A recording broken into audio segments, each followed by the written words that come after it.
setter? Did you work as that too? Yeah, I did some all that before. Okay, good. All right, so bump Before I was puller, retired. especially, but then seine setter too. Did you ever set the tom? Mm-hmm. Okay. Yeah. Okay. All right. Are you ready? Okay.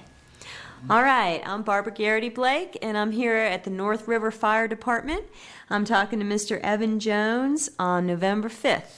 Right. Mm-hmm. Okay, Mr. Jones, why don't you start off talking a little bit about when you were born and where you grew up? Well, I was born second month, 5th day, 34th year. And so I was raised up on a farm. I was just living in the same house. And we mostly did all the same work then. Are you cousins or something? Right. Ah. Mm-hmm. And the first boat I started out on was the mace. I think Frank Gordon was the captain. And so, and then the next boat was the Mississippi. Let's see, what is it? Mississippi Sun, I believe. No, the next boat was that. What the next boat was that? Southwest? No, that was when after I left the mace. That was in Mississippi, wasn't it? Yeah, it was down at Beaufort Fisheries down there. Oh, way back when it was Yeah, Potter. I was fishing way back then and started out in Beaufort Fisheries. That's where I started at. You did? You fished on Miss Peters, wasn't Yeah, Miss Pigeon, that's what I was talking about. Boat Miss Pigeon and Mace and the Commander. And about what year was that, do you think, when you started out at Beaufort Fisheries?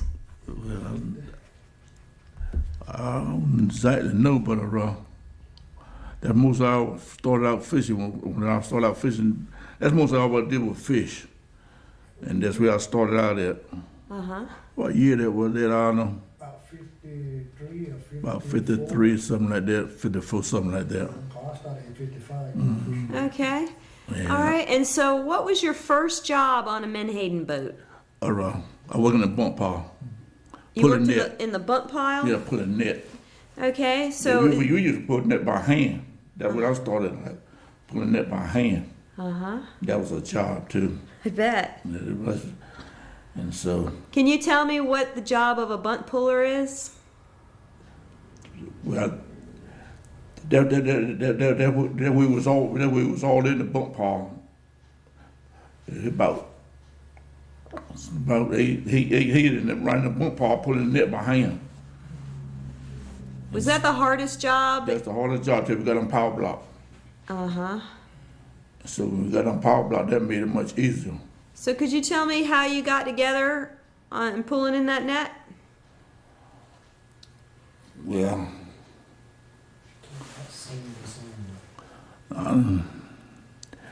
when I first I read out with the boys, he kept riding out with the boys and everything, and so, and and after a while I got a job on a boat, and so the man gave me a job working in the pulling net, in the bump pile. Okay. But Yes. then when you set on a big place of fish, Do what? when you set on a big place of fish, Right, y'all would pull. right. How did you all pull at the same time? Yeah, that's a big. I mean, the boat was long now. The boat was long. And all of us got in. Half of us got in one boat and half of us in another boat. Just like I said, about 23, 24, 5, 6, 8 on the boat. So half in one boat, half in another. Uh-huh. And so one man setting seine over here, setting reins over here, and that leave right in here. Right, a big space right here for to put our net in the boat. Was there a leader that told everybody when to pull? Well, all us could, we all mostly pull together, and so the net got seams in it. So when the seam come across like that even, we all that be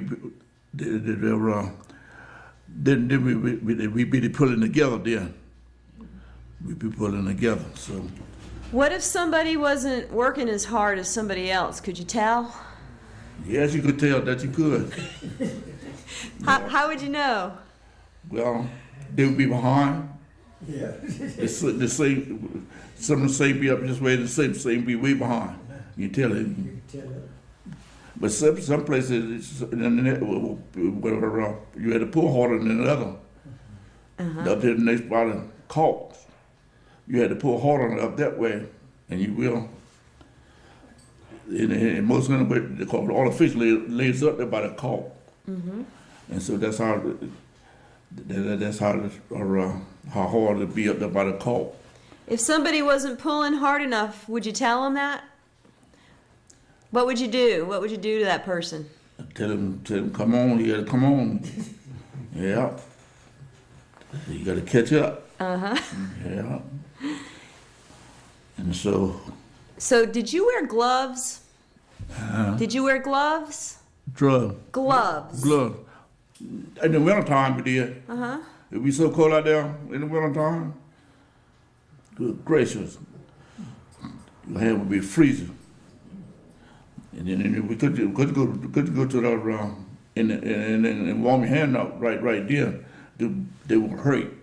We hurt so bad. And so. Can I see your hands? Well, they look like they're pretty good. You haven't lost any fingers or anything. No. No. How many years did you do that? Oh, just about, I remember, in all my fishing days, I'll be about 50 years already. Oh my gosh. Well, that's all I ever did. Yeah. I'm 75. And so, when I left Beaufort Fisheries, then I went on I fished with Harvest Mill. I fished with them down here in the fall of the year, but I fished with them up Delaware, Pope Mama. And then Pope Mama, it closed up. I believe it was in '69 it was. And then from then on, I went on down south. Okay. And then first I went down south, it was in Mississippi. I believe, I just remember the camel. I know I fished with Elvin Jones in Mississippi. Fished with Captain Buck from Solar Power. Yeah, I'm Buck too. Captain Buck? Yeah, he was from Solar Power. What was his last name? Salt. Buck Salter? Salt? Yeah. So, fished in Mississippi about 3 or 4 years, then I went on in Louisiana. Fished, and that's where I ended up fishing in Louisiana there. I fished down there until 2005, I believe. And what town in Louisiana? And Was that out of Dulac? I fished in Dulac, I fished in Cameron, fished in Aggieville. I've been around. Fished out of Morgan City too. Yeah, fished out of Morgan City too. Was the fishing different in the Gulf than it was here? Well, most down there it's in the mud like.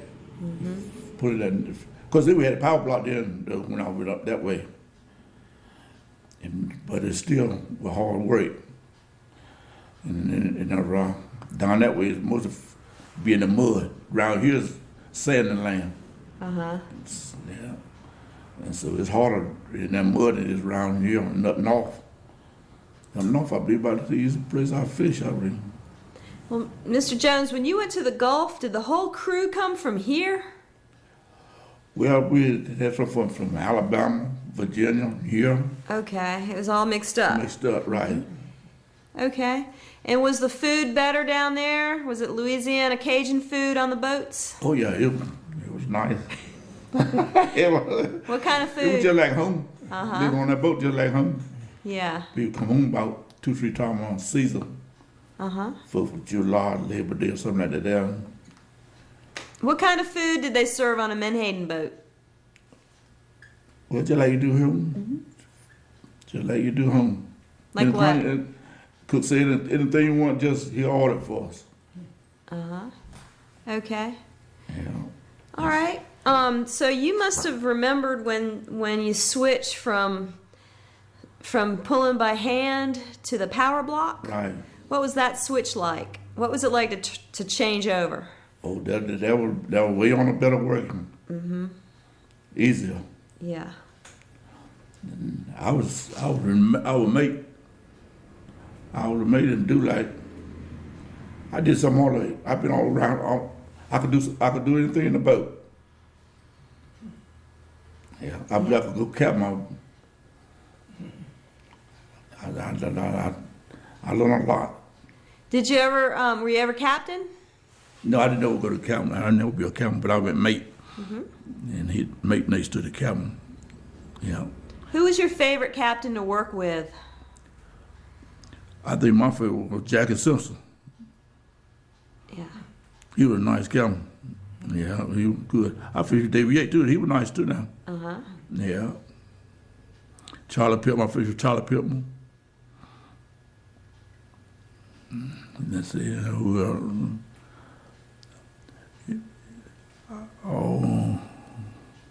I can't think of them now, but I fish with a lot of captains, I tell you that. I forgot to ask you earlier, you were telling me what a bunt puller does. What does the seine setter do? Seems that he lay the corks out. So that when the net go back out, everything got to go back out straight. Yeah, so it can't be no, if you don't put the net in the boat right, it'll tangle up. Mm-hmm. It'll tangle up. You got to put them corks in right. So that's, you were feeding the net out? Yeah, well, you didn't worry about that. The boat pull the net out. When you going around like that, mm-hmm. the net will automatically come out. And they go around like that and meet together. Then we put the tom on. I sit on tom too. And describe the job of setting that tom. Well, when we come together like that, the tom what sink the net. And then it have a spool about that big round rope on it, and the tom about that big round weigh about 1,000 or better pound. That what hold the net down. And sometimes we have so many fish in it, it'll bring that tom right back up. That's amazing. That's a lot of fish. Yeah, sure would bring that tom right back up. Huh? Then you had to slow. Each man over here pressing the net, and a man over here pressing the net. And so, if the tom coming up, you got to ease up on it so that tom can stay down. That what hold the fish in there, hold the fish in there, and then the rings and everything be on the net, and that lines up on it. When the nets be settled down, that it goes up and cuts up under the fish, and them fish can't get out. It's amazing how it is done.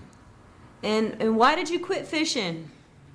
Well, I was down south. It got a little bit too hot for me. I was around 70 years old when I quit fishing. 70. You were how old? I was about 70 years old when I quit fishing. 70? Wow. Yeah, I'm 75 now. So what do you think of the Beaufort Fisheries getting all torn down? When I think about it, getting torn down. I tell you one thing, Beaufort Fisheries mean a lot around here. When they had work going on around here for the men's and everything. I liked it. Mm-hmm. And in the fall of the year, but when we got through fishing down there, I'll come right back here and fall of the year and fish. Catch them big fish by that big rope fish. Shads. Mm-hmm. It was nice though. I enjoyed it. Can you tell me about break and row? Well, we could cut them, you don't break them with your hand. Some people just take them and do it like that and the row fly right over. All you do is pull them out.